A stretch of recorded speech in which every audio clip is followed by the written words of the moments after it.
And we're live. Hello. Hello, all. Welcome. It is Monday. It's Monday Night Generational Change. I'm Jen. I'm Peter. And yes, we are on early, but we are on early because of Jordan. Accommodate Jordan. As you can see, we've also changed. We're in our proper attire. Yeah, we are. We were in our dinner wear, and now we're in our evening wear. But I hope you all enjoyed the stream that we did on Status Coup. And we are here now at 7 o'clock, not just because it's more convenient for our wonderful viewers to continue joining us rather than having to wait another 2.5, 3 hours. We also have a wonderful guest who's coming on this evening that was very happy that we were able to accommodate a couple of hours earlier for her. So cool. It's a win-win. It is a win-win. So obviously, a lot of you have been, for those of you who are politically astute and been paying attention, a lot of people are not fully aware of the depths of what actually goes on in Florida Democratic Party politics, but it's not pretty. And, you know, even the people that have been loyal to the party, even loyal to Debbie over the years, you know, we know quite a few of them, they've had it with the party. They've had it with this, don't ask questions, don't try to inject, you know, radical ideas like democracy and healthcare, labor rights. The truth is that the Florida party, from everything I've seen, from everything I've heard, from everyone I know who's been involved, it's just constant infighting. That's all they do. It's constant infighting and backstabbing, and nothing ever gets done. Everybody blames everyone else, and it's just they're always fighting about something. And it's always something that most regular people, voters, wouldn't even care about. Like, this is the problem, and they just can't get anything done. But all they do is fight amongst themselves. That they're completely feckless. You know, they had. It's been. I've always said that the measurement of the actual party's distress has been going on more or less on the trajectory of where Wasserman Schultz has been since she's entered the United States Congress. And you can see how the state has shifted from what was once a leaning blue state to now a red state. Now, does it have to stay that way? Not necessarily. But as we had pointed out when we were on with Status Coup, you look at Ron DeSantis now on the national stage and you recognize that he really lacks political chops. In fact, he lacks them in such a way that he actually makes Rick Scott look like a great politician. Rick Scott is unfortunate. Rick Scott, believe it or not, is an infinitely worse human being than Ron DeSantis is, but In the world, It's a close call. I mean, well, it's kinda competing the a jury's little still out on that. Jury's still, well, Ron's working really hard. He's trying to catch up. I mean, and that's the other thing. Rick's a lot older. So, there's time. The night is young. The night is young. But what you learn is not just this idea. It's not this idea. We already redistricted. Yeah. We redistricted the 22 the 22 election, the midterm, was the first time that the new districts were in play, but we didn't know the district lines until like a couple of months before that election.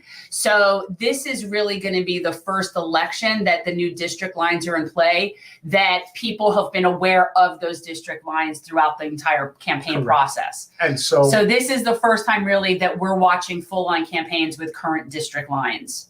So unfortunately, when you look at what's going on, particularly with the Florida Democratic Party, and you're trying to fully understand exactly why somebody like, Ron DeSantis has been as popular as he has been.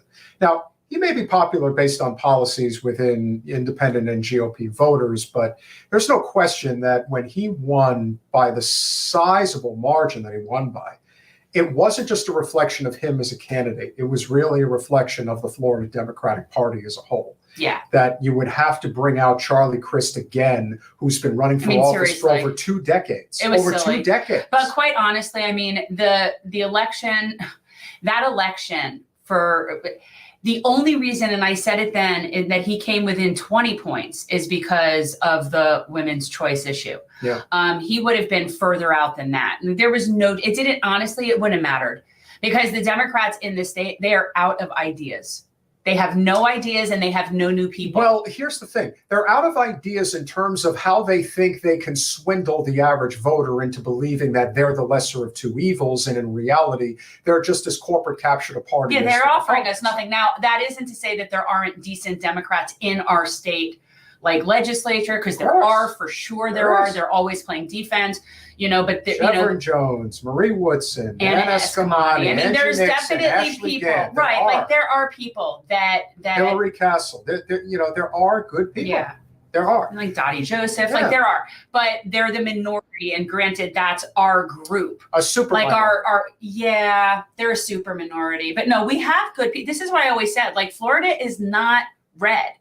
Florida is purple, fairly populist, and has been completely commandeered by crazy red people in Tallahassee. Yeah.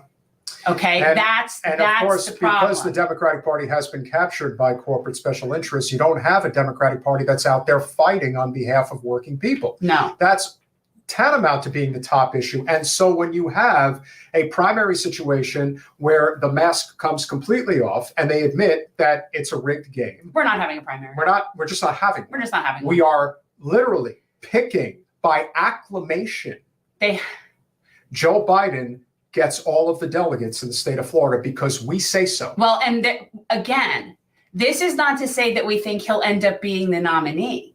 Because again, when we've said this before, they don't need to even hold primaries. That's the beauty of their little private club, right? It's so nice of them to allow us to think that we're having a say so, but at the end of the day, they could do whatever they want at their convention. Well, that's why you have Newsom waiting in the wings. That's why he debated, DeSantis.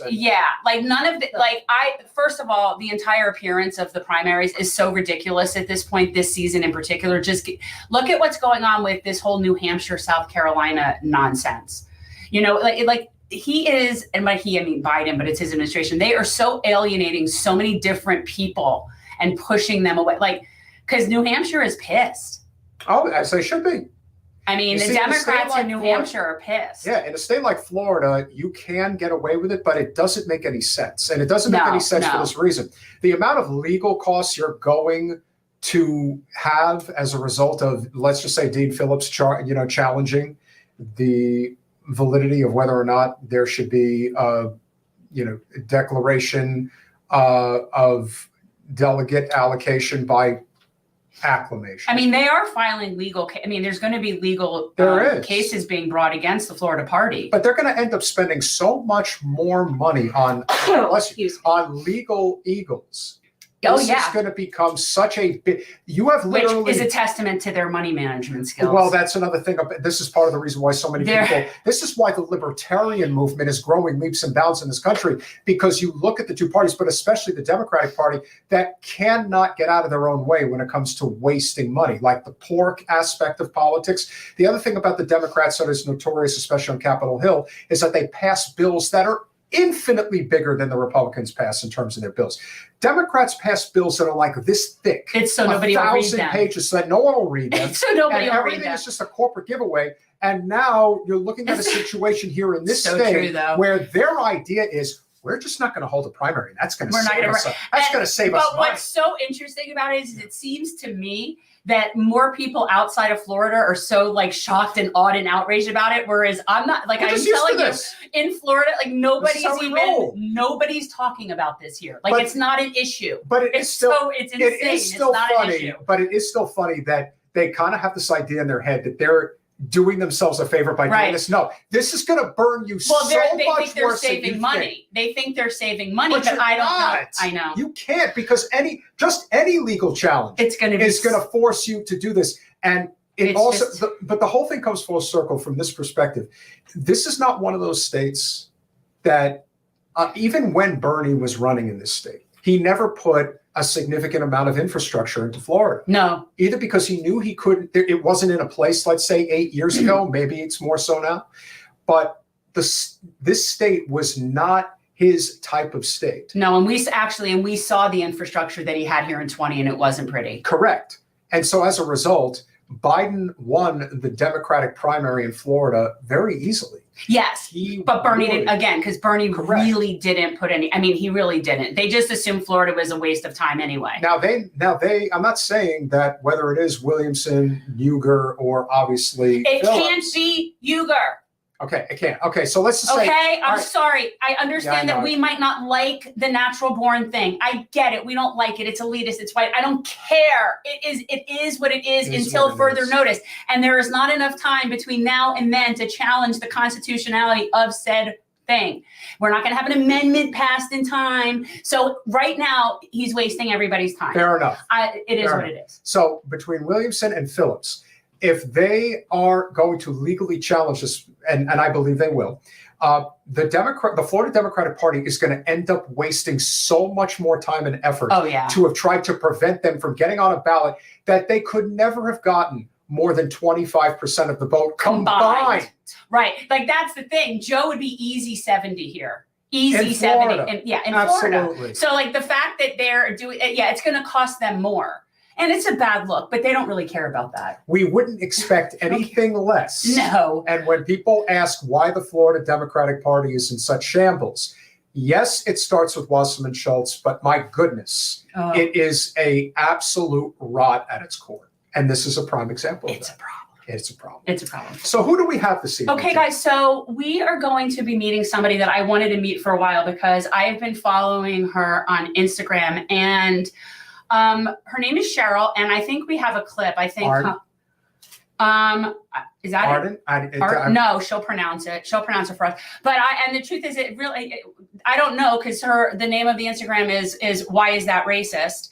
That's racist? Why is that racist? Oh, okay. Why is that racist? And so anyway, but we have a clip that I wanted to show, and I've been following her for a little while. And I went through and found that I thought this would be like a good sort of intro into who this is. Here we go. Thank you to everyone who gave really honest comments to my question to the community last night, which is, why do you think a lot of white people hate black people? And it bears repeating, because there are still people who say, I'm not racist, I wasn't raised racist, only you're a racist because you talk about race. And what did this young gal say? My parents taught me to never judge people by the color of their skin. I hear that a lot. So I want you to consider this. White people are the only people who say like that.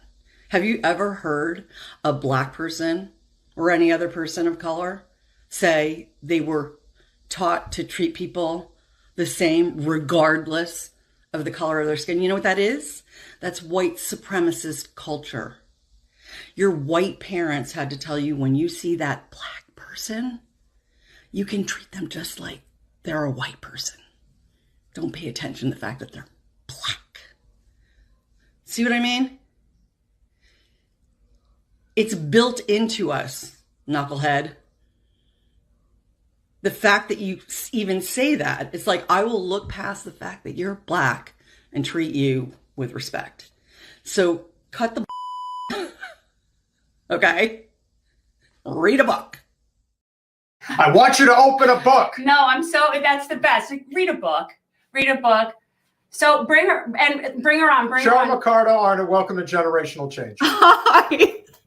Hi. I have to tell you that when I posted that, someone, because I'm sure blocking is like my favorite pastime, except I'm getting a little bit of a carpal tunnel syndrome thing going on here. And someone said that me telling people to read a book was ableist because some people can't read. I was like, what? Get the audio version. Google Get the Translate. audio book. And I was like, oh, for flack's sake. It's so nice to meet you. And tell me your last name. What's your last name? Arnette. It's Cheryl Mercado Arnette.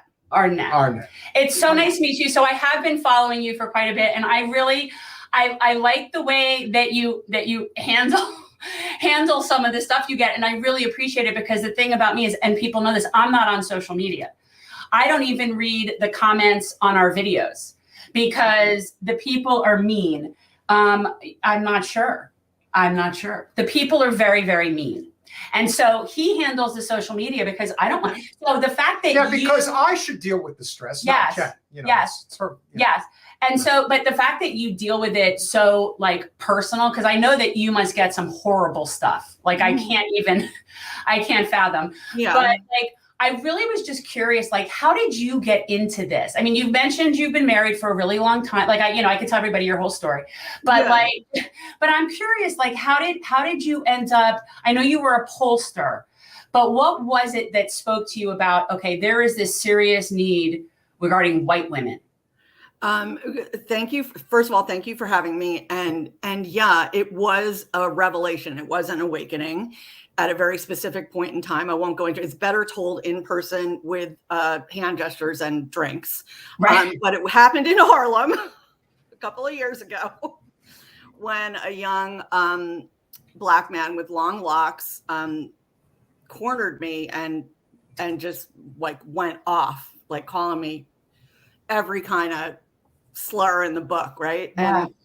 And my reaction, and part of it, and I've had time to consider why I'm not the average white bear, is because I'm a pollster and a researcher, and I just want to know why.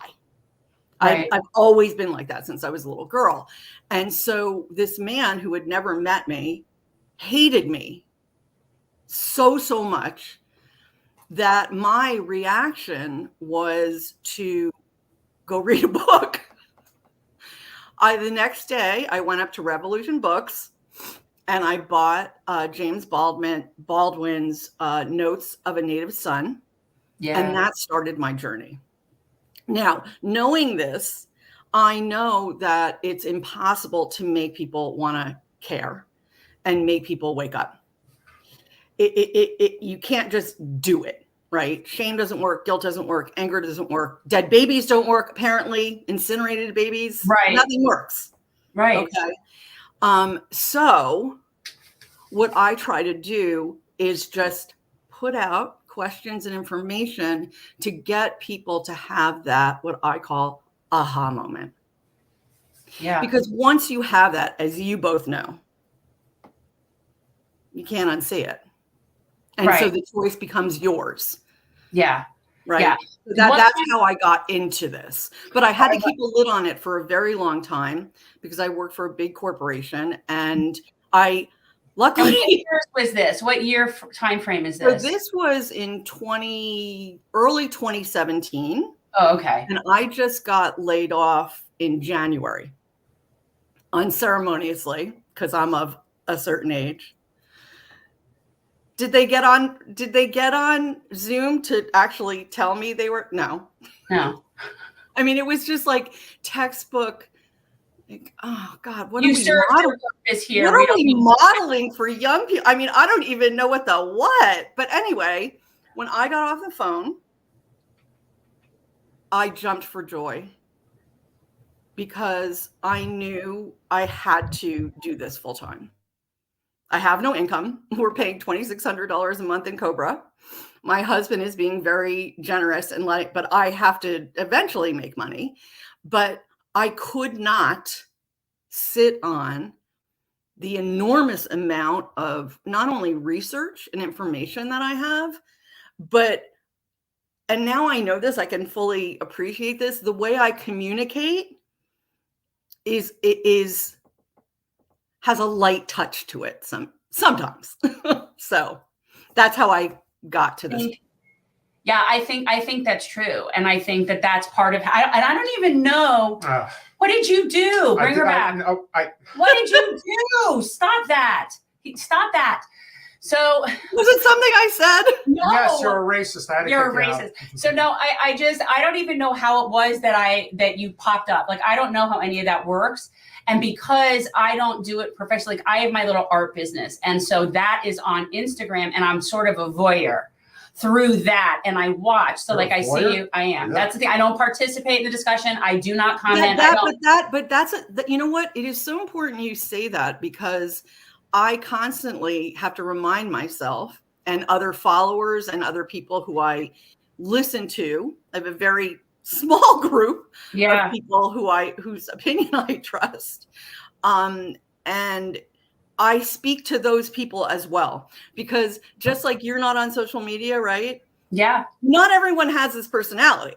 Like I should not be a standard bearer for anyone, right? We do this in our own way, using the tools that we have. This is a favorite Arthur Ashe quote of mine, which is start where you are, use what you have, and do what you can. It's true. So it's so true. And that's what you're doing with your podcast. I happen to not give a what people think about me. Yeah. I have loving family. My friends group is growing smaller by the day. I was going to say, like, you know what? I am a happy clam. Right. I have found in doing this work, which is what I try to promote, that listening to Black and brown voices, especially to my Black sisters and brothers who have been in this space for a very long time, that collective community is something that we as white people we don't even know we've been robbed of it. Yeah. We don't even know. Yeah. Just the whole experience of caring about others, right? Yeah. And the way that we have been taught in our culture to care about others is not really no good. So. Right. Something that I find frustrating, and I'm seeing it, of course, in my chat. Thank you, Metal. Of course, I can count on you for coming out with all your straw man nonsense. But the thing is that when we're talking about these, I'm not saying this to you, Cheryl. I'm saying this that when we're talking about the issue of white supremacy and racism, we in this space right here are not talking about the people that are marching with swastikas and Klan hoods. Okay. We know those people exist. That we know. That we're not saying that white people are all racist like that. Like, I think this is the thing that people cannot wrap their head around. It has nothing to do with you as an individual.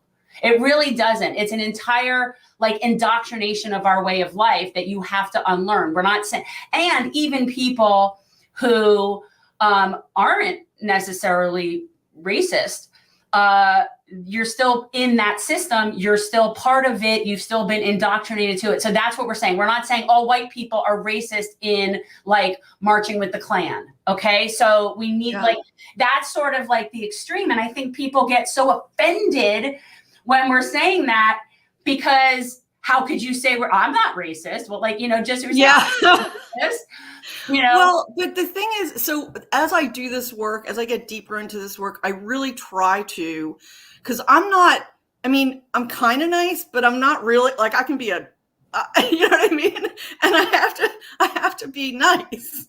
Yeah. I think sometimes. What? No, go ahead. Go ahead. So the thing is that I have to try really hard to, one, triage. I call it triage, whether someone's like open or not, or whether they're a troll or a bot or whatever. And it's a I'm spectrum. sure you do that all the time, right? Always. But I honestly, I don't know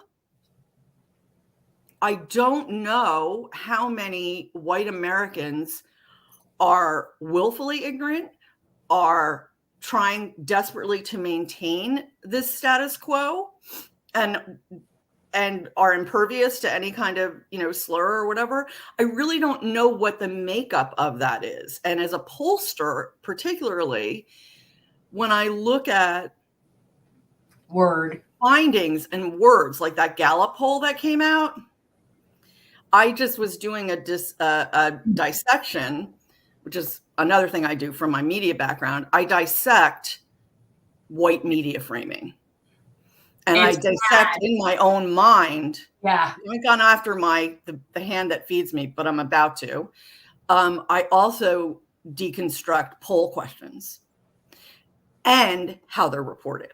And the Gallup poll was reported 3 different ways. And I won't bore you with it, but it really, our indoctrination, you and me, because I come across it all the time. And what I do, one of the things that why my platform grew really quickly is because I model behavior. Because I was there. I try not to shame people who didn't know what I didn't know 6, 7, 8 years ago. Exactly. However, with what's going on now, it's impossible to not know.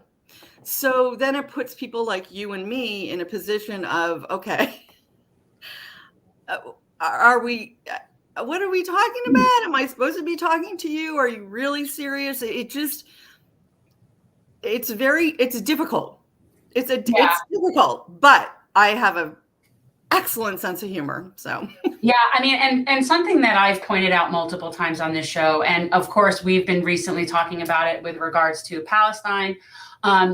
And this is something I say regarding people that are either Congress people, content creators, journalists, people that we know that ought to have an obligation to have access to information, right? Like people that, their job is to know, right? And so when I see people like that, for me, regarding what's going on with Israel, it's only one of 2 things. You're either being willfully ignorant or you're lying.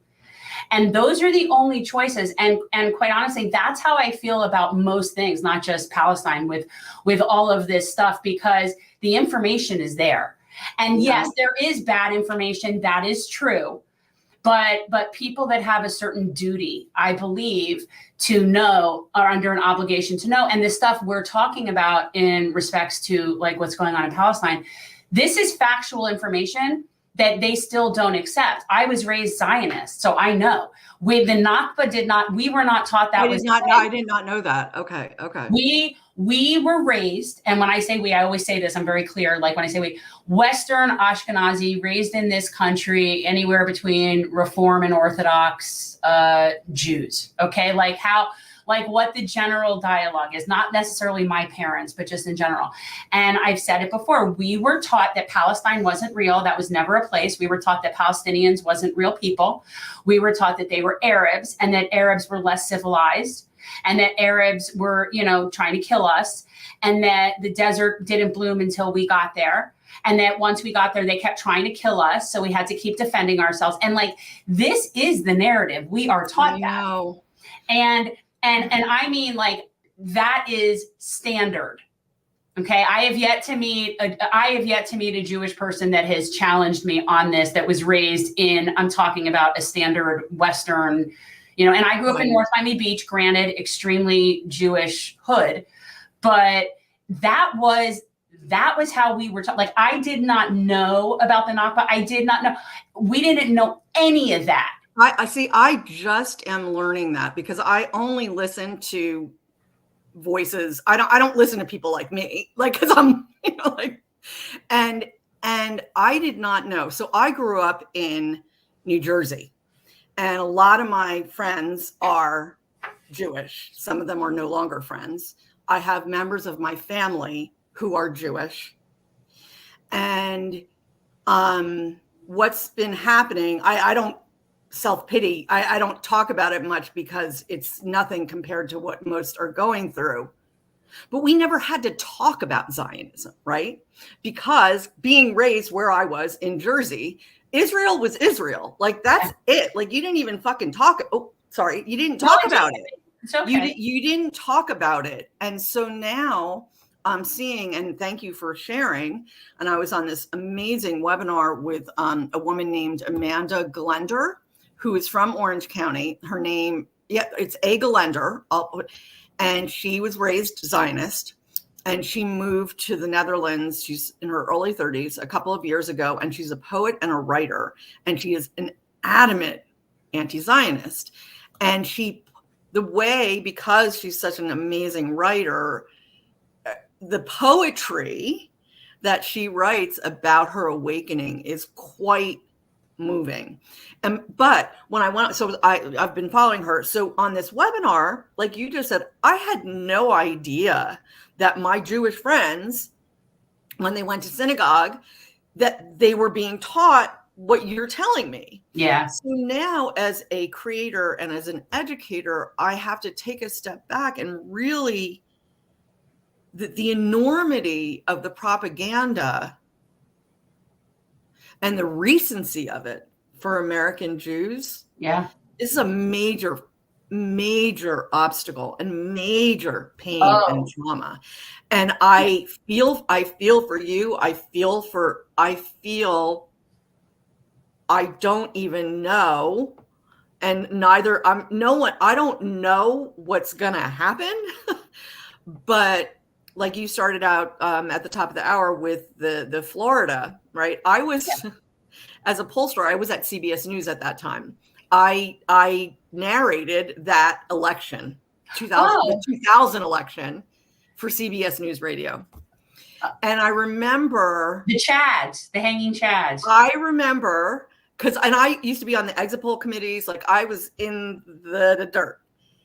And I remember at like 4:00 in the morning, running around trying to do the research on when the last time an election got thrown to the House. Because when you work in the news and you work as a pollster, especially, you're thinking like a million stories ahead, but you can also see, it's literally like being like on a horse, and you can see the landscape. And that's really helped me in this work. And I'm scared. Yeah. That's all I can say. It is. It's scary. And so I try to put out that story so that people know what they're dealing with when you're dealing with the Jewish community. And like, we're talking Third Reich level propaganda.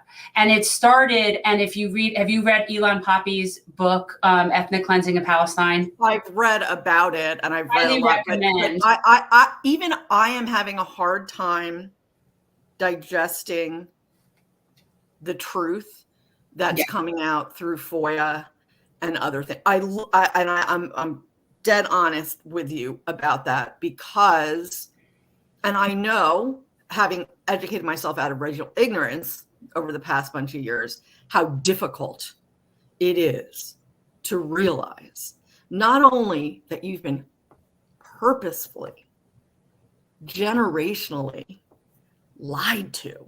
Yeah. And why those reasons are killers in and of themselves, right? But then to actually have to deconstruct that. So for an American Jew, you have to do that plus colonial white supremacist culture. Like, that's not going to happen in my lifetime. But that does not mean I can't sow the seeds and lay the groundwork. We all have our contribution. It's a contribution. Yeah, no, that's what I'm doing. I'm sowing seeds and spreading the word, and no one will stop me. Right. I literally, and it's not a woohoo, I mean, I am from Jersey, and I am from Newark. I'm third generation Newark, so that's where that comes from. But even so, I can't not.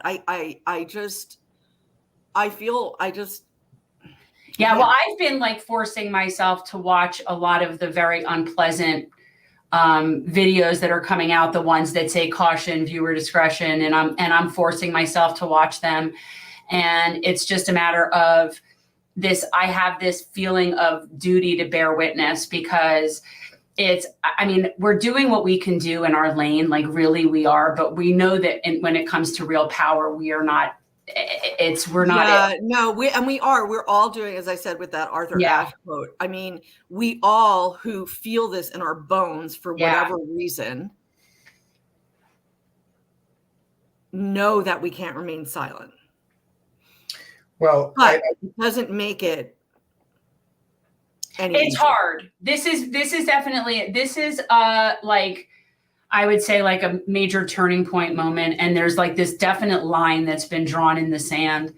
And it's, they could sit there and say it's political all they want. And it's, this is morality, but and the truth is I have to keep reminding myself that what they're bickering over right now in their nonsense is the idea of a ceasefire. I'm already. I know. Like, this is what they're bickering about. Like, in my mind, we have to acknowledge that the Zionist experiment failed. It didn't work. That really sucks. I know there's a lot of work to be done there, and we need to move on. Okay, so I would love to hear from you, because as a non-Jew, I will not say, I have not gotten around to saying that, and I don't know that I will. Yeah. In my lane. And because my fondness for my Jewish family members and friends, but clearly, well, that's all going by the boards, as you said. Like, this is definitely a turning point. It's huge. Where in New Jersey are you from, and your family from? Newark. Well, from Newark originally. I was a 4-year-old during the riots. I used to use that when I was a virtue signaler as street cred. Like, I grew up in the projects in Newark during the riots. Okay. But then we moved to Madison, which is okay. Well, you see, you bring up a good point. I'm from an Alabama. So the reason I bring this up, and this is why I think a lot of people in the chat, and it's a big misnomer, and this is why so many people gravitate towards Trump, not from the racism angle. The reason that this is such a problem is because so much of what the white supremacy construct is in society is primarily from the upper class. And you look at how it bears out, again. Yes, we're in a class war. When you're in Madison, if you have affluent Jewish relatives, they could very well live in Livingston or West Orange.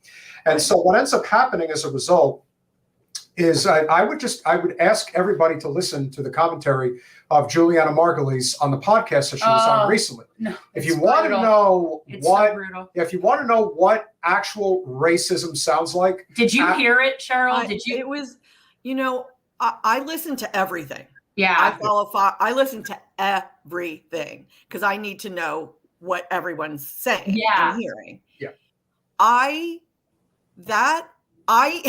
Yes, I did. I don't even know what to say. Right. I want everyone in the chat to understand. This is not all white people are racist. This is you have to understand the societal construct that comes from the very top to keep things exactly the way they are. Well, this is the intersection of class. And so when you are, I believe, of Latino extraction from Newark, and everyone is looking at you like, well, how do you know this? It's like, because in a moment like this, and especially with what Juliana Margulies is saying, I am telling you right now, she speaks for millions of white women in the suburbs of this country. I know that. It's not a joke. This is very real. And I have been, because again, I'm not from the most affluent place. But I'm from Alabama.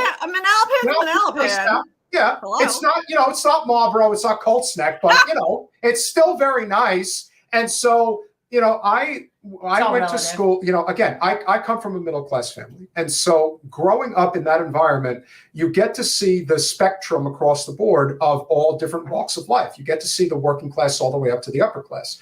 And what is very distinct is that people in the upper class, especially white women in the suburbs, who I've always maintained are the biggest racists in society. It's not close. Absolutely. And so when you understand who's on the PTA board, who's in these, local groups and stuff, these are the gatekeepers of the corporate hierarchy infrastructure that is built into society. And this is all the while we are constantly fighting with each other about this person's a racist, that person's a racist. No, if you want to know what real racism is, listen to what Juliana Margulies said and how she talks about the Black community. Oh my God. No. I can't even. Well, so this is the thing. First, I have to tell you, so Mercado is actually, I'm Filipino, Japanese, Irish, German.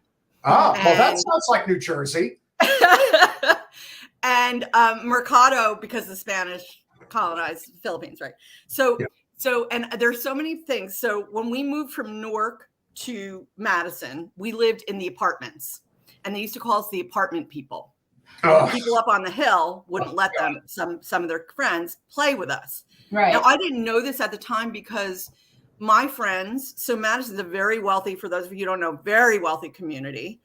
And a lot of the other communities around there, like Basking Ridge and Green Village and New Vernon, and are really estate wealthy. And so when those kids would get kicked out of private school and boarding school, they would come to Madison.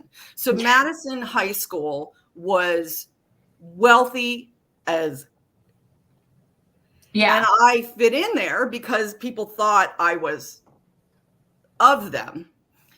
And fast forward, have kids, we moved to South Orange, New Jersey in Essex County. Now, growing up in Morris County, Essex County was like, right? And being from Newark originally, all of my friends, my parents' age were like, why would you move back to, it's right there next to Newark, right?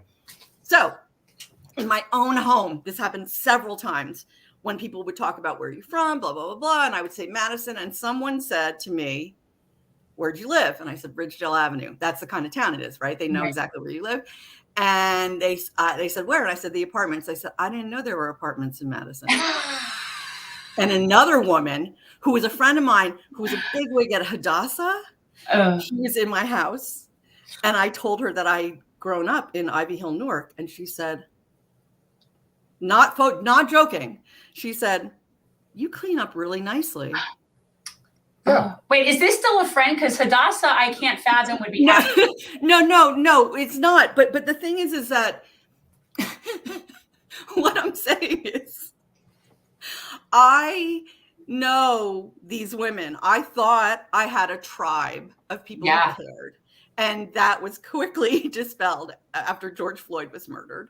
And what you're saying is so true. And what you said at the outset about moderates, Black leaders for centuries have been bemoaning people like me because we are the ones that are standing in the way of progress. Yeah. We are the ones that uphold these structures. Martin Luther King, Medgar Evers, Marcus Garvey, Shirley Chisholm, Malcolm, everyone has been like, we'll take the KKK any day of the week. Over us. At least we know where they stand. Yeah. So I am right there with you on this. The problem is trying to get, you don't want to, I'm beyond alienating. Like, people are going to be offended the way they're going to be offended. But the untapped potential of white American women is something that I'm still, at age 60, going to try to excavate. No, it's important because there's not that many people in your age demographic that are doing what you're doing. It's somehow, and I've said this so many times on the show, like, it is somehow people don't understand that it is not Black people's responsibility to educate you about them, right? Like, and it's something that I feel like I've said to people often, like, that's not their job, right? You realize, like, and I think that, and I'm very appreciative because there aren't that many, I don't know of any other white women that are really there are some. No. I'm meeting more of them. Good. But one of the reasons why I said to my husband, look, I know I'm not going to be making money, but I know my platform's going to take off because there's not anyone else. So I went from 800 followers to now I have, I think, 78,000. And It That's went viral at the end of Instagram, May. right? And you're My only on friend- Instagram? Are you only on? I only focus on Instagram. I don't have, I just don't have the bandwidth. Like Yeah. and Mhm. and I hate social media, but I am learning how to use it for good, right? To use it to do what I need it to do, knowing that it's still going to burn me. I can't remain silent. And so once I was able to speak in my true voice, that's when it took off, because there really isn't, I haven't found many people out there in my demographic doing this, but there are people who are members of my community who have, there's one woman in Florida who got eaten alive by people like a couple months ago because she said something really like, right? And I try mightily to call people in while I'm calling them out. Sometimes I don't do such a good job. Anyway, she just wouldn't give up. She wouldn't give it up, right? And I'm like, oh God, it was like a flipping piranhas like on top of her. Yeah. 3 months later, she came back into the community and DM'd me and said, I get it now. Isn't And that satisfying? that is why I have had several people do that. And the Black, mostly female mentors that I rely on have told me this time and again when I get tired and pissed off, as I'm sure you guys do on a daily basis, is it doesn't matter if it's one person or 1 million. And that's exactly how I put my information out there. If I am talking to you. Yes, I feel like you're always commenting, talking directly to me. I yeah, always but that's what I am doing. No, but that is like, that's how I am, right? I So know. like, that's how I am in real life. So it's working. No, it is. I think it's important, and I've said this for a long time. Like I've always said that I feel it is sort of incumbent upon me to bring other tribesmen over to the correct side on the Palestine issue, because it's like I can feel their pain. Like I understand how hard it is for them to wrap their heads around this. Yeah. And I was curious because I think you did a really good job in tying it together with what you do. And the other thing, before you answer, that I think is something interesting, when you had mentioned George Floyd. So that was around the time, right after that was when they started the plans for Cop City. Yeah. And so the connection between the militancy, the policing, with the racism, and the connection to the militarism and what's going on in Palestine, I think you do a very good job of kind of connecting the dots for people. But so like, how did you see how to tie together what's going on in Israel with? I'm still trying to do, I'm actively always trying to do it. Trying to connect the dots, trying to put information in front of people that is not preachy, but that gives them the information that they need. And in doing that, so I spent a lot of my time on paid and otherwise webinars and seminars and going to things so I can listen to other voices and learn these things like you just said about growing up, like, and to really listen so that I can incorporate that into the work I do. I'm not an expert. I don't know everything. I never would. I never said I did. I'm just a person, but I do have a certain set of skills from being a pollster, asking questions and listening. Yeah. And that is where a lot of my analytic power comes from, so that I can connect these dots.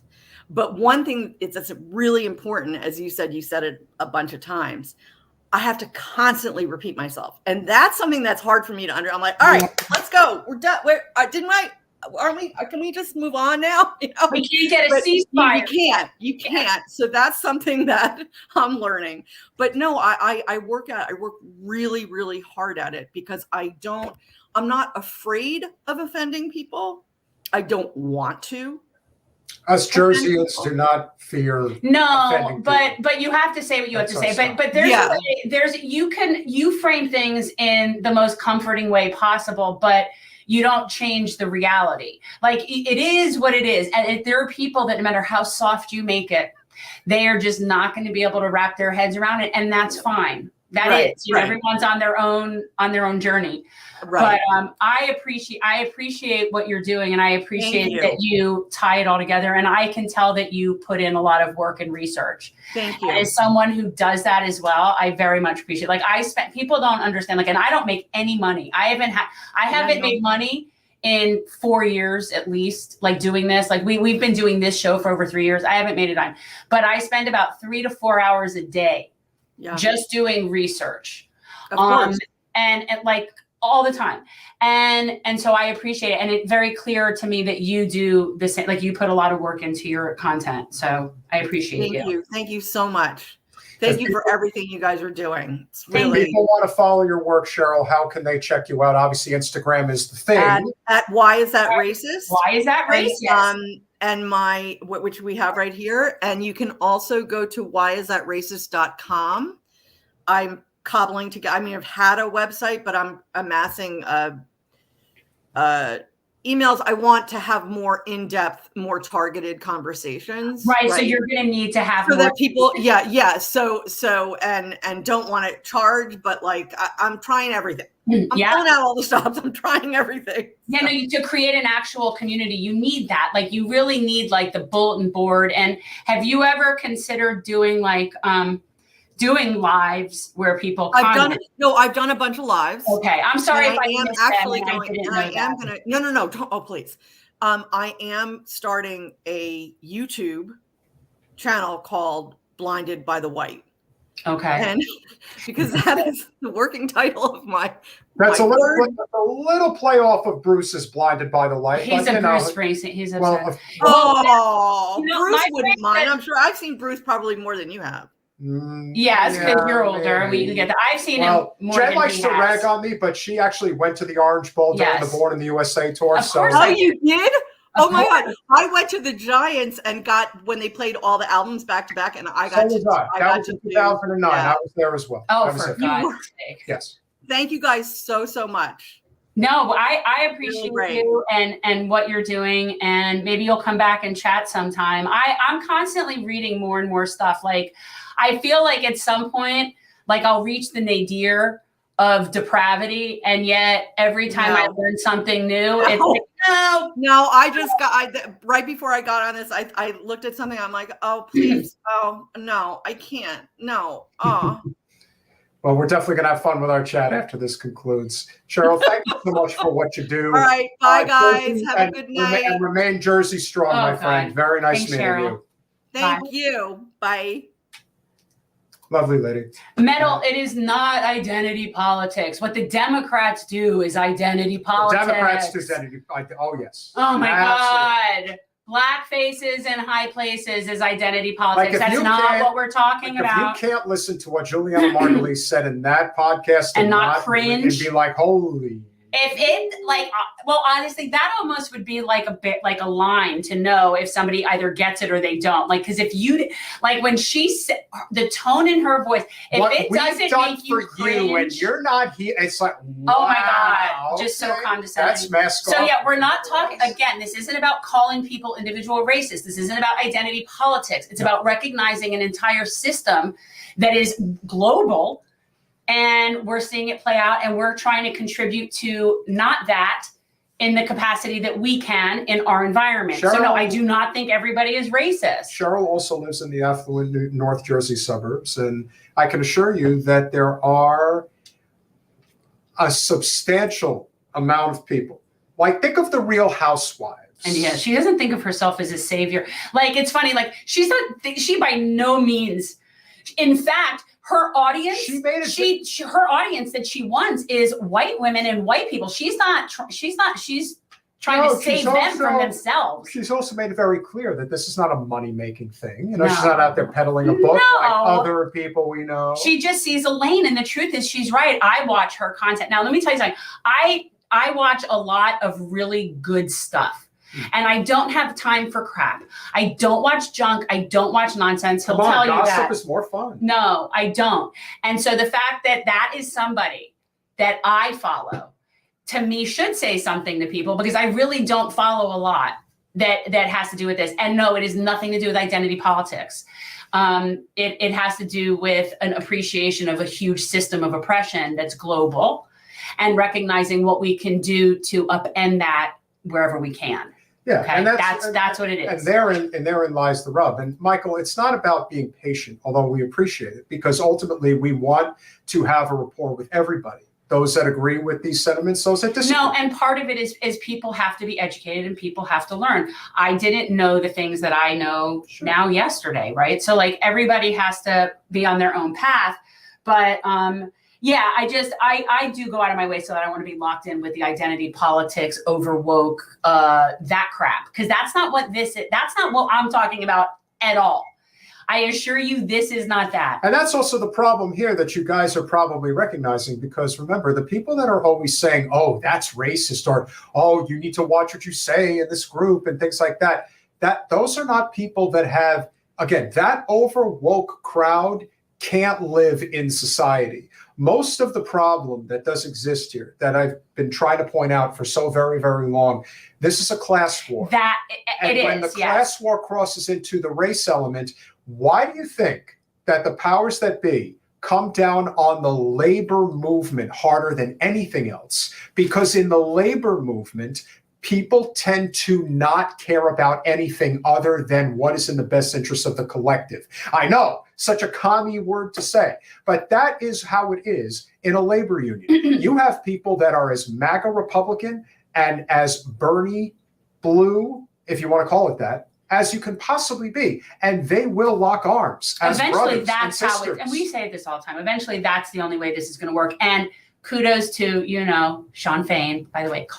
How about Sean Fain? Sean Fain out there saying we have to taking a stand for a ceasefire. Yeah, not just a ceasefire, that the occupation. But the fact that people don't realize how huge this is. It is. The fact that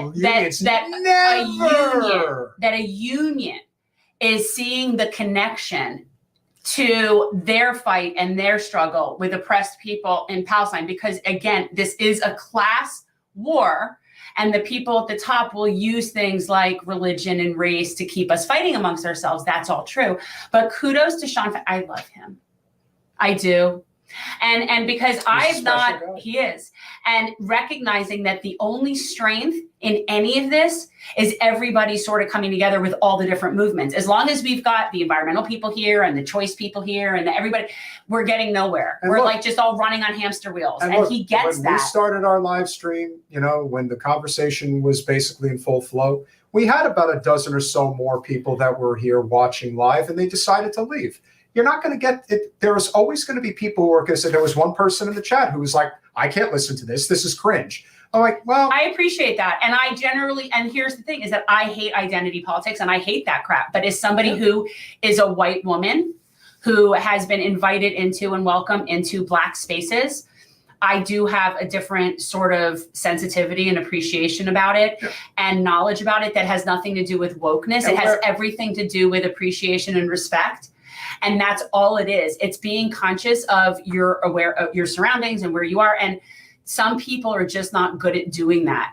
And that's all I'm saying. And let me tell you, I have learned so much from my Black friends in terms of, and it isn't, oh no, all white people are racist. That's not what we're saying. That's the straw man. No one is saying that.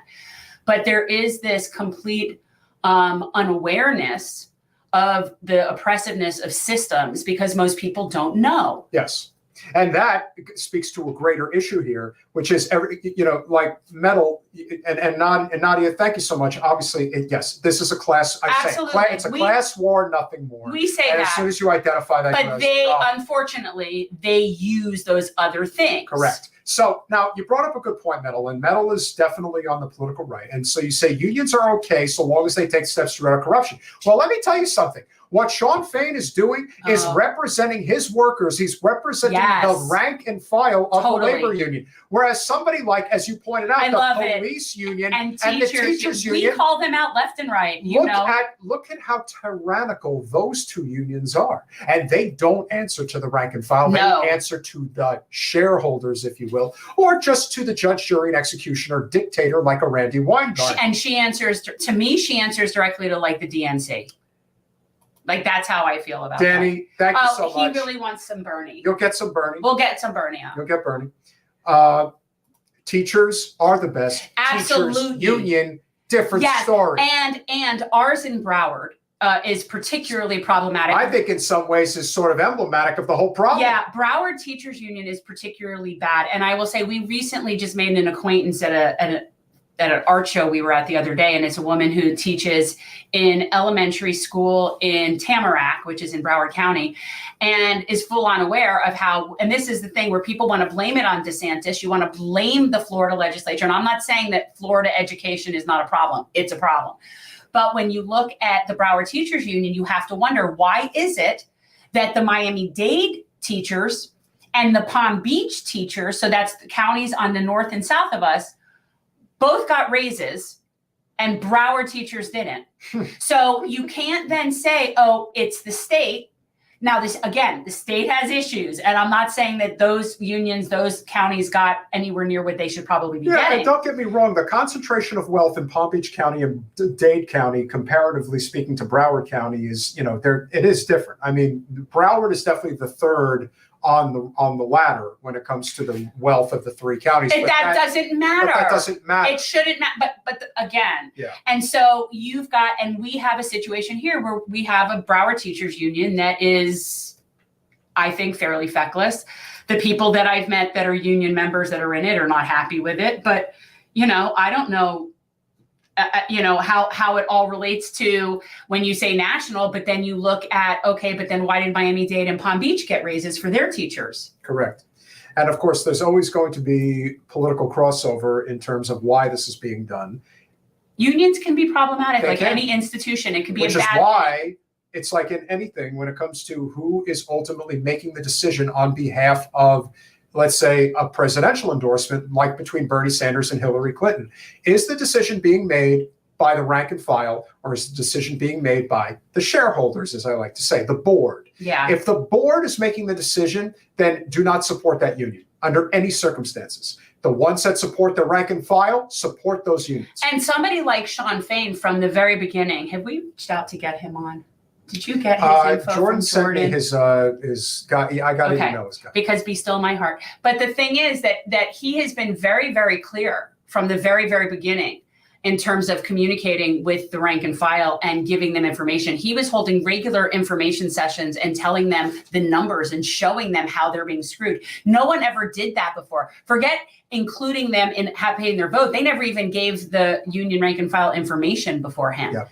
So his whole approach, which is honestly how we believe that politics should be as well, is the person is representing the people underneath them, not being the manager of the people underneath them, right? Nadia, thank you so much. The real union corruption is when the leadership is bought off by the capitalist class. The DNC. And of CONTELPRO infiltrated, hence wildcatting. Look. By the way, I don't know if I ever met Nadia before, but anyway, I was in for Atlanta for the Stop Cop City weekend of things that they were having events. And one of the events was, there's a new documentary coming out about the COINTELPRO. And we got to see a premiere of this new documentary that's coming out about that. And it was really, really good.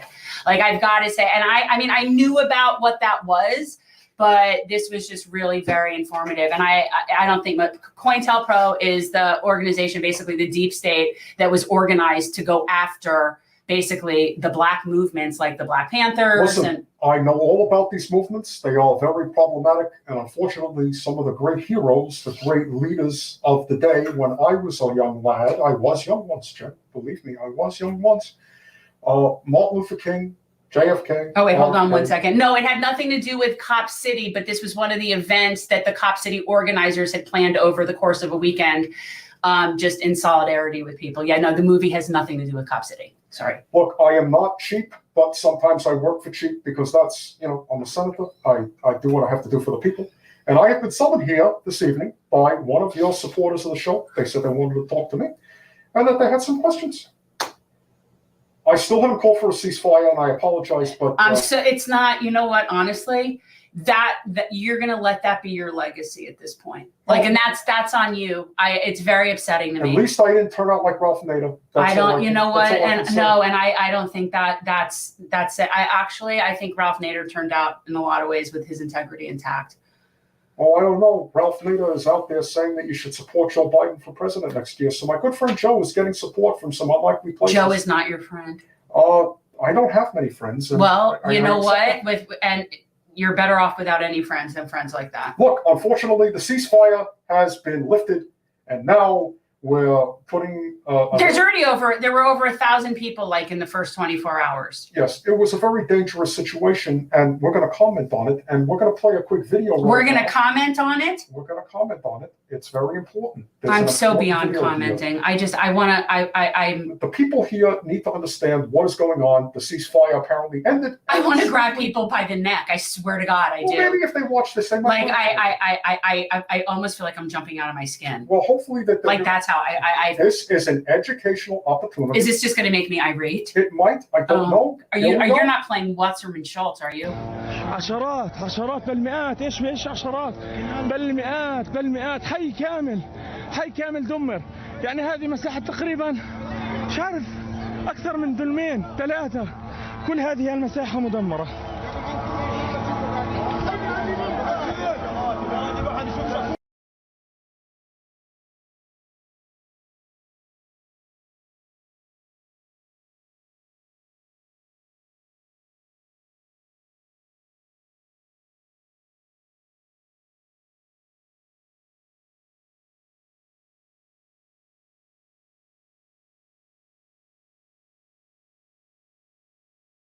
من كثر الدمار أنا مش عارف وين أتوجه من كثر الدمار. الله أكبر الله أكبر.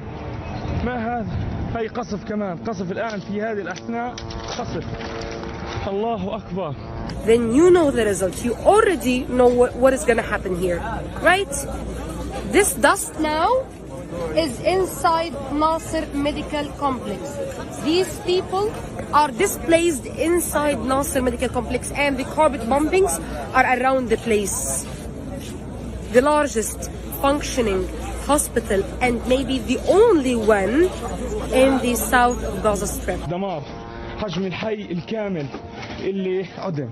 يعني هذا الحي السكني الكامل الذي سوي بالأرض.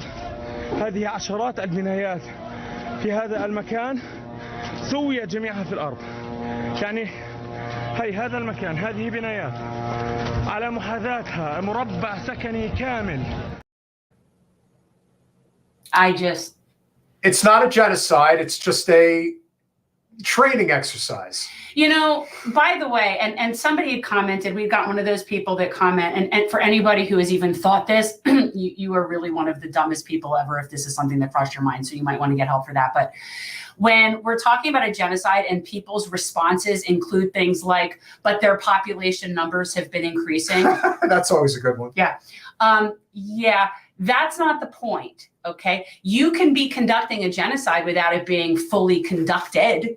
Like, you can be conducting a genocide by ethnic cleansing and doing what you're doing without it necessarily fully eradicating the people. It's the intent. So, you know, it's just, but their numbers, they've increased.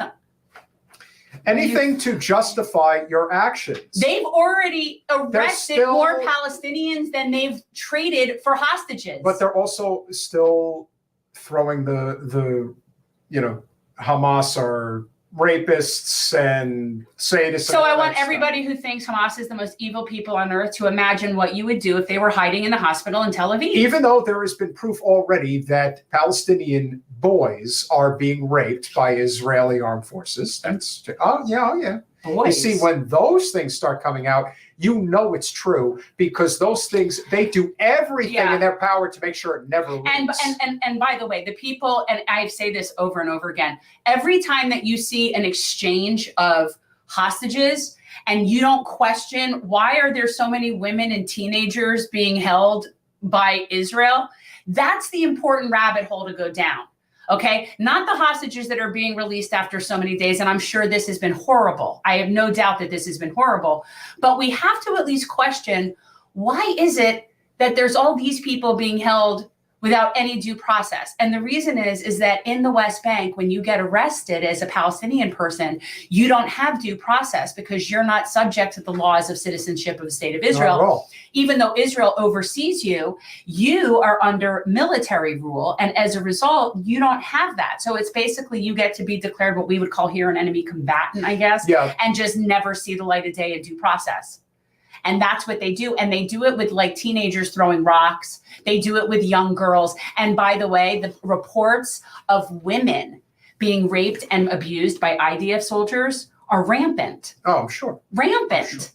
So when people say that only Hamas does stuff like that and Israel would never do that kind of stuff, just Google it. I assure you. And I'm pretty sure that a lot of that rape that's being committed isn't being done for sexual gratification. It's being done as a power trip. Well, it's that is what rape is. Well, some of them do it for sexual gratification. What I'm saying is, this is almost exclusively it's a war crime. Yeah, which again, there are people that gleefully participate in war crimes. Oh, well, this is sort of like the things you would hear of in like rebel warfare in places in Africa where they use rape as they use it as a tool of war. It's an instrument of war. So it's very much the same thing. But I cannot stand it when people act as if somehow Israel is so much, holier than thou when it comes to, the art of war.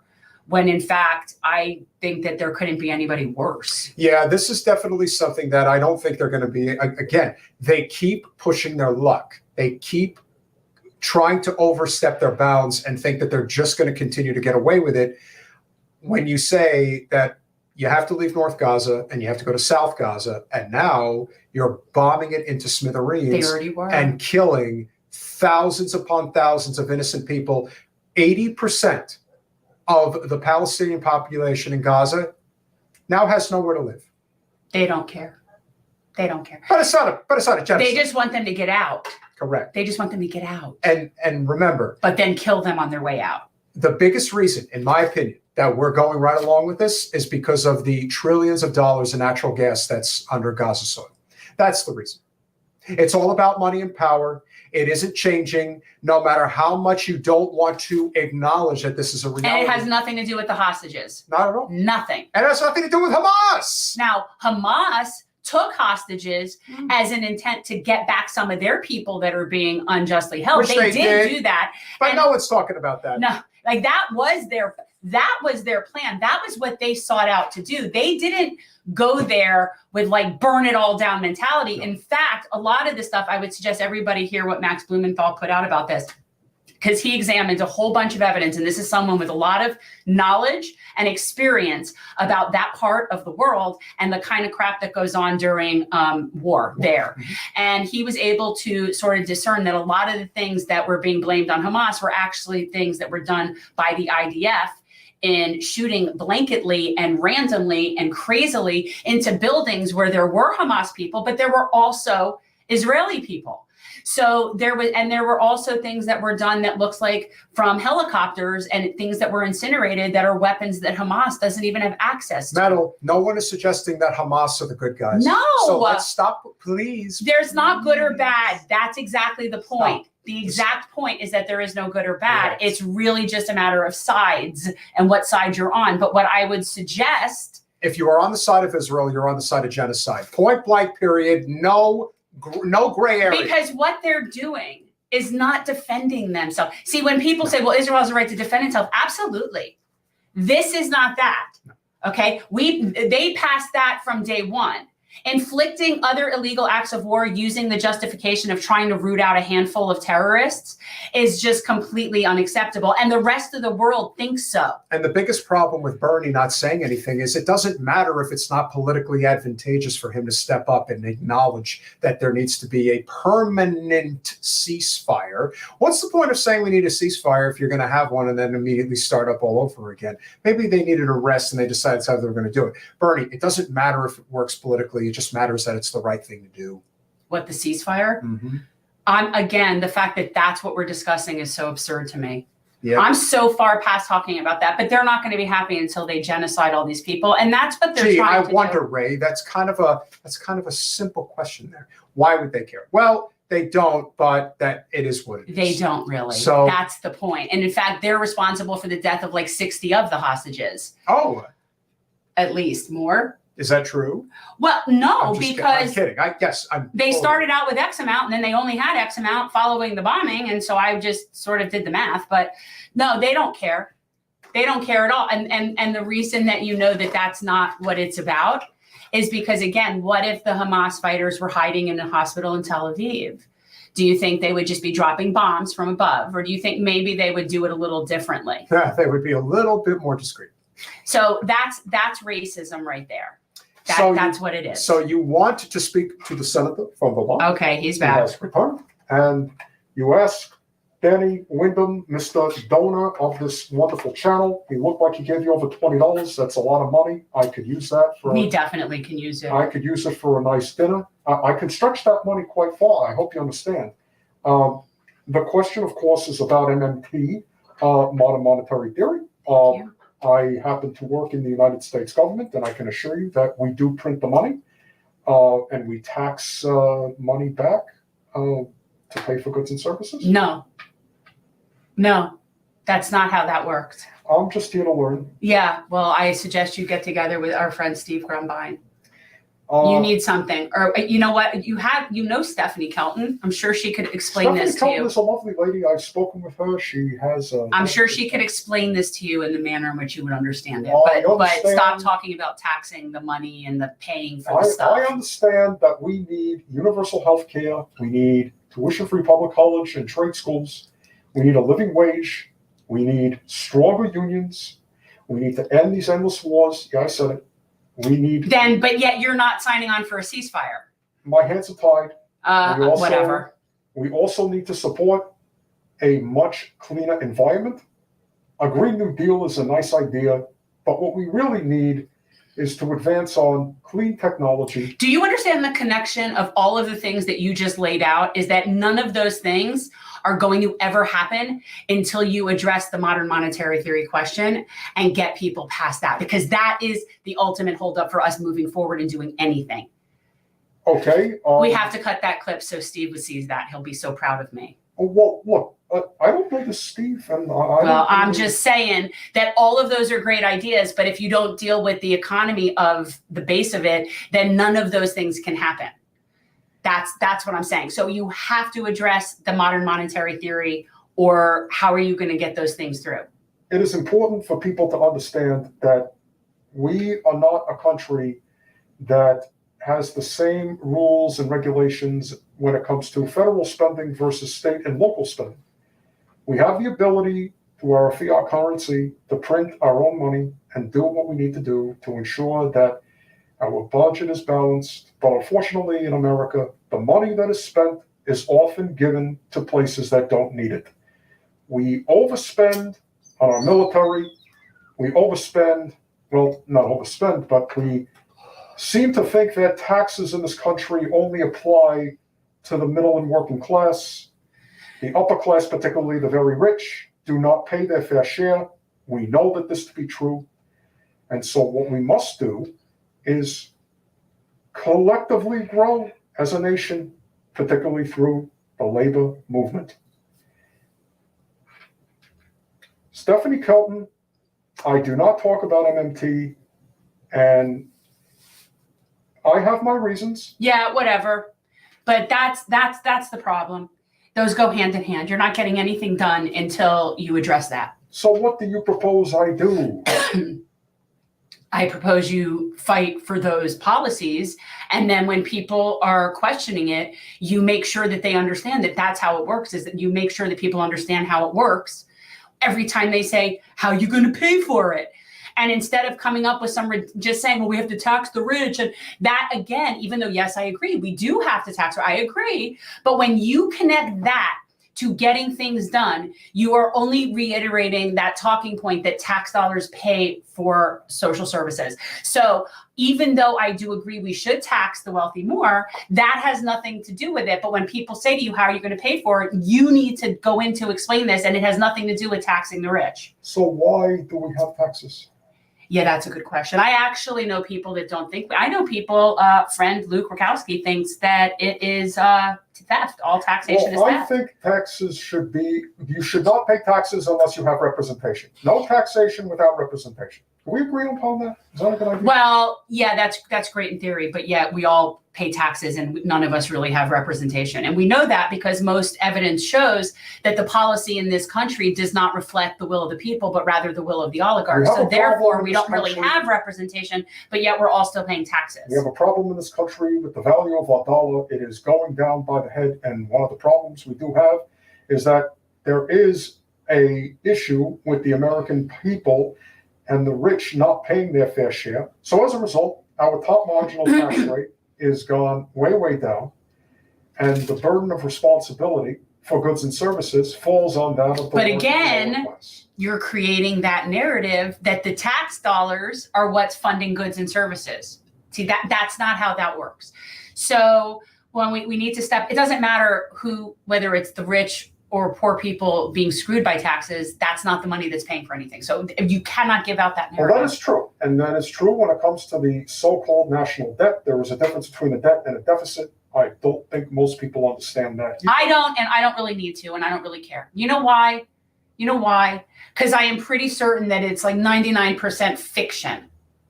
Well, I think it's fair to say that the multinational corporations in this country make up their own ideas in terms of how they are going to control the citizens of this country. That is why they are not faced with any real regulation when it comes to price gouging, among other practices that they enact, and make it very difficult for the average person in this country to survive and thrive. Is that correct? Yeah, that's correct. Okay, I got one. I know it took a while, but I was trying. It's sad that this is where we've gotten. Well, we all have to learn how to crawl before we can learn to walk, and we all have to learn how to walk before we can run. I learned to do those things, but it's been a while. What you can do is ask for things people need. Healthcare, housing, jobs. Those are the things. Federal jobs guarantee. Federal jobs guarantee, I definitely agree. Do you? That is a great idea. Yeah, I don't see anybody pushing it. Well, I'm not exactly in a position of power. Yeah. I'm only. I don't see anybody really talking about it that is in a position to put that forward. That all sounds like a great idea. So I'm going to continue to suggest that because the minimum wage fight is we're wasting our time with that. I continue to agree that we need to learn MMT. Hey, did you see? I just rhymed. Oh my God. Learn MMT. It would be like if Bernie Sanders was a Sesame Street character. I could have been. I think, have I been on Sesame Street? I don't know. I can't recall. But I would appreciate the support that Danny Windham has given this small but mighty channel. He is a good supporter. He's done really good work for you, Jen. Yeah. And of course, I am here because where else am I going to go?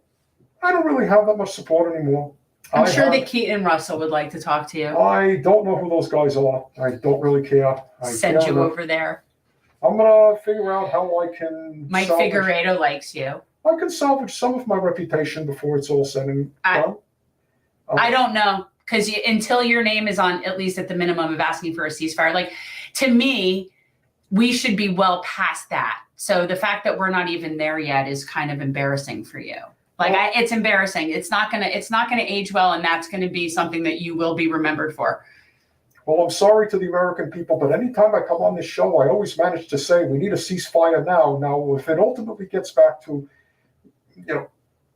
corporate media and they decide to run with it, that's their decision. But as long as I'm here, I will tell you, ceasefire now, learn MMT, keep fighting the good fight. We appreciate you all. Good to see you. Yeah, it's very, in all seriousness, it's very disappointing. It is disappointing. His name's still not on the list, No. right? It's not on the list.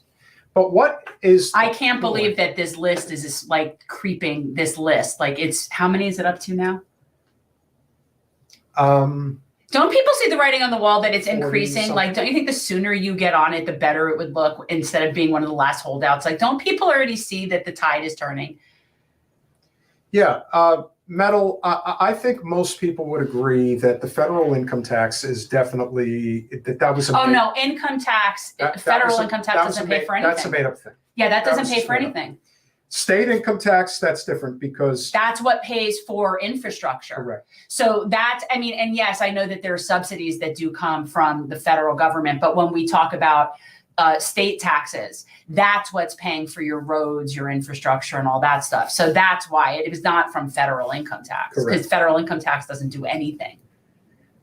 It does nothing. It doesn't go anywhere. It evaporates into thin air, into nothingness. It just goes poof, and it's just gone. And you are that much poorer. And the federal government is no much more wealthy because the money goes poof and it's gone. So we do have one more thing that we want to cover. What are we covering? We're going to cover COP28. So for those of you who thinks that we have... I haven't really been the climate crisis is definitely upon us, but unfortunately the elites seem to think that we're all just a bunch of suckers and, you know, doing the things that we really need to do in order to avoid a climate catastrophe. Yeah, that's not going to happen. And they kind of make it clear. But let's see what type of a wonderful clip. I know that Hillary Clinton was a speaker, so I'm not going to be able to take that too seriously. That just kind of gives away the game. Well, that's what I'm saying. Like, if Hillary Clinton is a speaker, then they're not serious. No. So here we go. Let's see what the wonderful, benevolent leaders of the free world had to say at COP28. We're seeing and beginning to pay attention and to count and record the deaths that are related to climate, and by far the biggest killer is extreme heat. Extortionate borrowing costs are blocking their climate action plans, and support is far too little, far too late. Developed countries must show how they will double adaptation finance to $40 billion a year by 2025, as promised, and clarify how they are delivering on the $100 billion as promised. And some ask us, why do we care about the Palestinians? Why do climate justice groups mobilize in their millions from Pakistan to the Philippines, from Belgium to Brazil, from South Africa to Sweden? Why is it that people from all around the world, black, white, brown, Jew, Muslim, Christian, are taking to the streets? It's because we have seen the masks that have slipped. We have seen how the Palestinians are not even viewed as human beings. So we are packaging Africa differently as a continent of opportunity, potential opportunity, and now investment.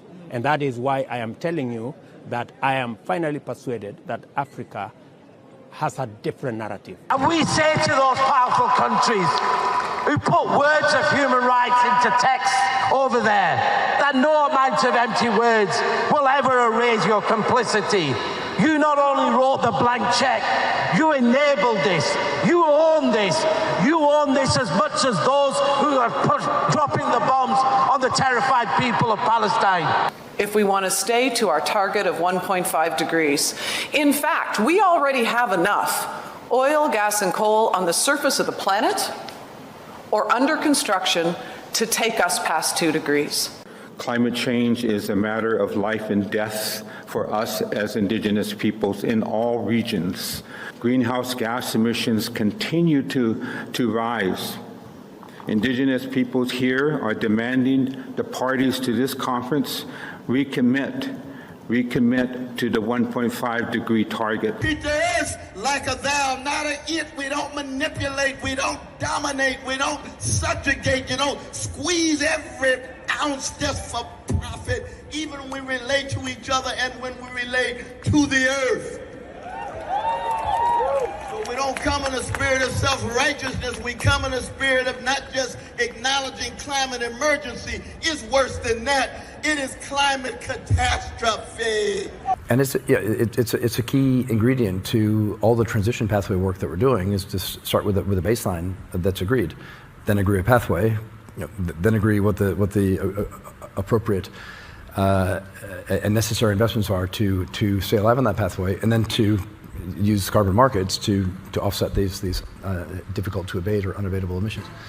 But it all starts with data, and while the data is reasonably clear coming out of some of the most developed economies, it's very unclear coming out of the developing economies, and that obviously, apart from making the job more difficult, undermines confidence that some of the solutions we're coming up with are completely legit. From our indigenous peoples all across the country and the world, yes, we will not allow the organized greed to have the last word. Well, it's just I do good to end love on me some Mr. Dr. West. Yeah. I do love me some Dr. West. A good note to end on, of course. Yeah. But as you can see, if you're going to lead with Hillary Clinton being a speaker at an event, like, first of all, why in the hell is she there? Why is she anywhere? We say that no matter where it is. So, I'm just saying. Like, to understand the depravity of certain people, but they all want to get together and feel good about what they're doing. And this is where a lot of the people on the right come together and say, you see these people? I guarantee you Hillary Clinton showed up to this event in a private plane. Like, that's not even up to debate. She can't fly commercial. She can't even be out in public. I don't understand, because she's just too loathed. I mean, there are people that stay at home. Well, I agree. But that's the same reason, like Debbie, when she goes to events, she only goes to events where nobody can come up and talk to her. She leaves as soon as she's done talking. She doesn't, like, people get ushered in and out. They have a driver because they know that they can't talk to people. Well, I've been of considerable advocacy for a while now, for those who've been watching our channel, that if you are actually serious about getting off of coal, natural gas, and ultimately crude oil, that's only going to happen if you advance on nuclear power. But that also takes a really long time to develop. It has its whole own series of problems. There are always going to be issues. But here's what I do know about nuclear. It basically has a net zero carbon footprint. And if you want to utilize whatever is available. But, okay. All right. If you want to utilize whatever is available, Colin is showing us something. Yeah. Here is a great little nugget. Oh, my God. The world's elite have arrived at COP27. This was from a year ago, but it's still relevant. It's the same amount of people. On hundreds of private jets to lecture you about climate change, sponsored by Coca-Cola. You can't make this shit up. This is They all think you're dumb. But here's the thing, though. That to me is very, very indicative and symbolic of how most people want to approach the climate crisis. Correct. And we've discussed it on the show. I am sort of off of that at this point, because I would suggest people go back and watch when we talked with Derek Jensen and Lear Keith, from the authors of Bright Green Lies. But all of these solutions are just capitalist green solutions that have their own footprint. So I understand what you're saying about nuclear is that it has no carbon emissions. But, okay, there's other effects besides carbon emissions that are the source of a lot of our problems, okay? Deforestation is a huge source of our problems. Monoculture, agriculture is one of our biggest problems. We have some serious issues, and it isn't just about I can carbon tell you emissions. that one of the big problems, and again, this is just the sheer hypocrisy, that if you want to talk about one of the biggest destructors of the environment, how much of that, but we don't know how much of that are those people. It's saying it's private, but private air travel is absolutely devastating to the environment. No, that is a satellite of every plane in the area captured at that moment. Okay. The fact that they're putting that up there to make their point, those are not all private jets going to this event. It's just not so. So I understand they're using that as the graphic image, and I'm sure there are tons of people there, but that's a ridiculous amount. That is not how that works. Look, it's not that many people that fly in private jets. That's what I'm saying. That picture was overall flights. However, it is still a significant problem. There is no question. It's been measured in many different metrics regarding how much, the top 1% of the world emits any type of climate infraction and whatever you want to call it, comparatively speaking to the rest of the world. and it is pretty substantial. Yeah, private jets is definitely. I have no desire. Again, it's for some people, it's their bag. It would never be for me. Have you been on private jet? Sure, I have. It's But really it's nice. no. But who gives a shit? I don't know. The best part of it, I will tell you what it is for me, was the ease and convenience of not having to deal with a terminal, with security, with all that. It has nothing to do with the actual. Sure, and I'm sure everybody. Like, oh, I'm on a private jet. It's just, oh, god Sure, damn, and it I'm was sure convenient. that everybody that flies on a private jet probably feels the same way. But at some point, you have to recognize that you have to share this fucking planet with other people. It's true. And either you're going to accept that reality, or you think that you could just be a selfish prick times 1,000 and do whatever the hell you want and act like a shithead and just keep doing it forever. Well, let me tell you something. When shit really starts to hit the fan, you can't eat money and you can't drink oil. Just understand. Well, and this is a big problem for me with our whole approach to climate crisis. And that meeting and how those people attended is very symbolic of it. Like, people in certain circles truly believe that the answer is technology, that the answer is we could just pay and get a technology. A lot of the oligarchs think we'll just fix this. We'll just do it this way. We'll do solar, we'll do wind, we'll do hydro, we'll do all of these things. And all of those things have planetary costs that will balance out just as negative as what we're doing now, just in a different capacity. And so really the only answer is degrowth. And most people don't want to hear that.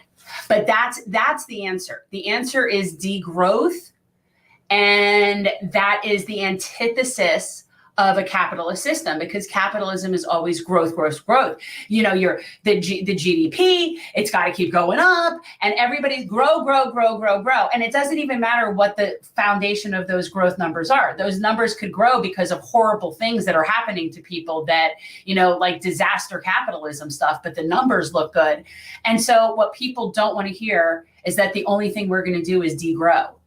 And until people, and that's it, is that degrowth and living in smaller sustainable communities and stop monocropping and realize that you can't necessarily have every fruit and vegetable at every time of year that you want it. And just, and it's just a general acceptance of, you know, not having constantly everything the minute you want it. And and that's a very difficult thing for people to grasp. That is for sure. But so, yeah, we're not going to solve it with different forms of energy. It's not going to solve the problem. And all of those talks for me are just more means of capitalists to make money off of the environmental situation. I agree on degrowth, but there is no question that nuclear is an answer because of how hard big oil campaigns against it. And to me, anything that they're against, I'm in favor of. And so should everybody else be. If you are not currently a supporter of our small but mighty channel, please go to patreon.com/generational change. For as little as $5 a month, you can become a wonderful supporter of our small but mighty channel. Chris Garrett pointing out that he is a supporter. We appreciate you very much, yes, as well as others. Danny Wyndham, of course. And also a big shout out to Nadia. Great to see you. It's been a little while.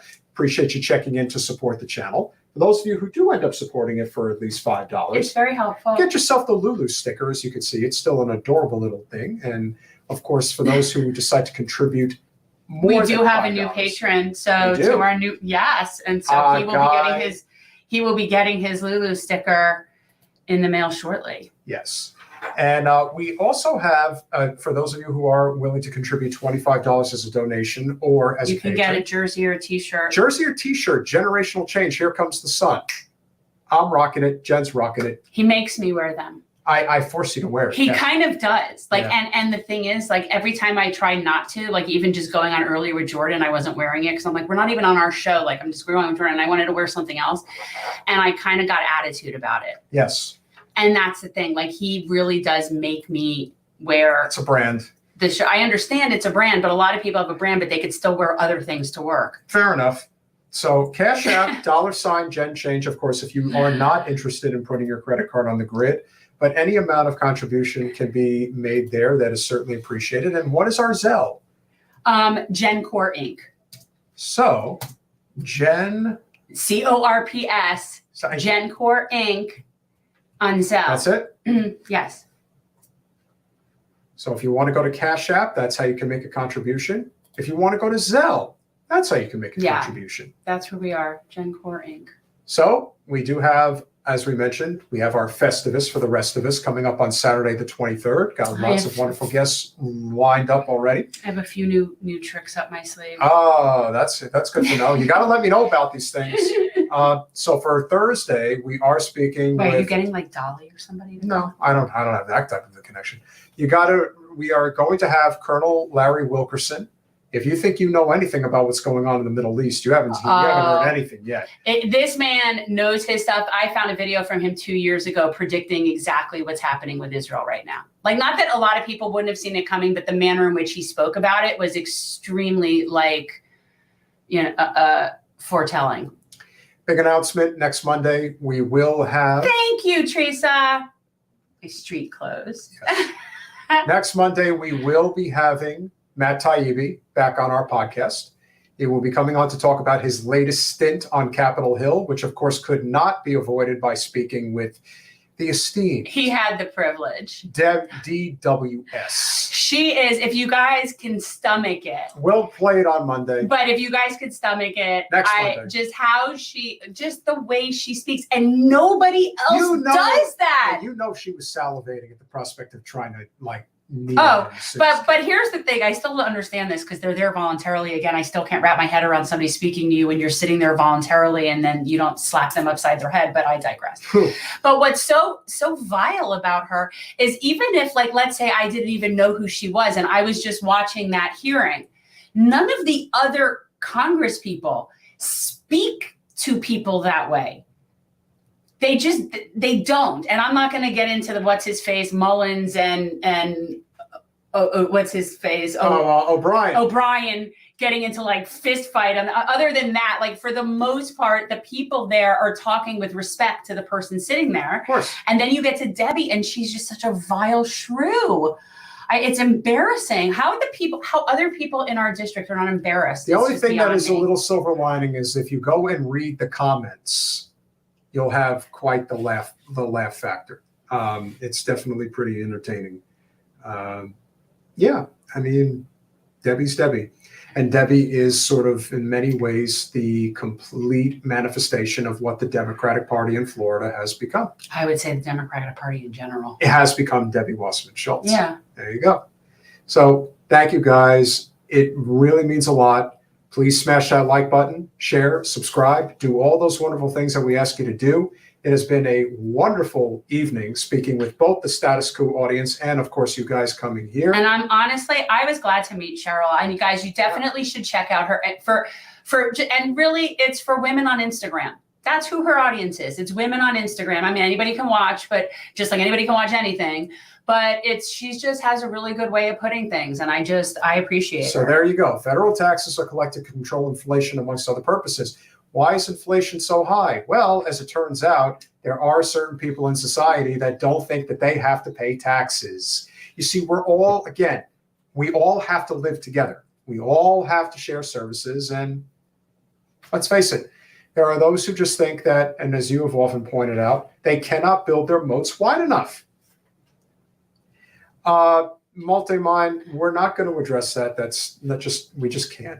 But thank you, Danny, for your amazing support of the show. Sable, Multi-mine, yeah, we appreciate Notary, you guys for sure. Chris and yeah, Garrett, we are back to being monetized again. Ray J, we will have a chat. Here's the thing, we'll do a football chat. Guys, this is the thing. So after we talk to Matt Taibbi, there will be the possibility of us getting demonetized again. Yeah, that could happen again. And so I just want to put that out there. And if it does, don't be shocked. Teresa, thank you as always. Of course, Nadia, thank you for your support. Michael Cooper, great to see you. We definitely have our Status Quo family here, no question about it. I like that we have a good Metal, crossover. Thank you for your commentary. You don't like my music as always.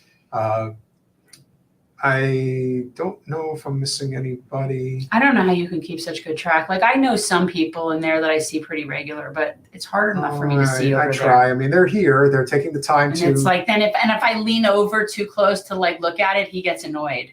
Yeah. Because in order for me to see it, I really gotta do that. So it's like, I'm not committing acts of violence against Jen off camera. I swear. Yeah, don't even. I fucking kill him. Hazimuth, thank you so much for your wonderful support. I think that covers just about everybody who has checked in. And of course, even, I wonder if notary is a notary. I actually am a notary. So I was just curious. Rotary. If notary is actually a notary. Could be. Because for people down here, I actually am. So if anybody needs somebody, I'm here. And even for, and Bobby, thanks for checking in. Of course, we obviously had an RC Quake fan. We had to cover obviously what's going on here in the state of Florida. There's going to be a lot more to talk about as we go forward.